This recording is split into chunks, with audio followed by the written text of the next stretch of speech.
Halos lahat ng magulang, ang ganda ng mga pangarap nila para sa kanilang mga anak.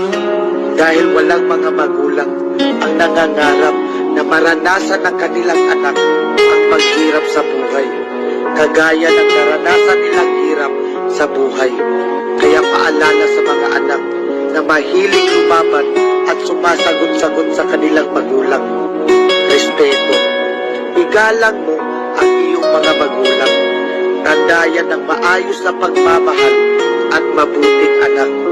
Respeto at igalang mo ang iyong ama't ina dahil walang mga magulang ang nagpapahamak sa kanilang mga anak.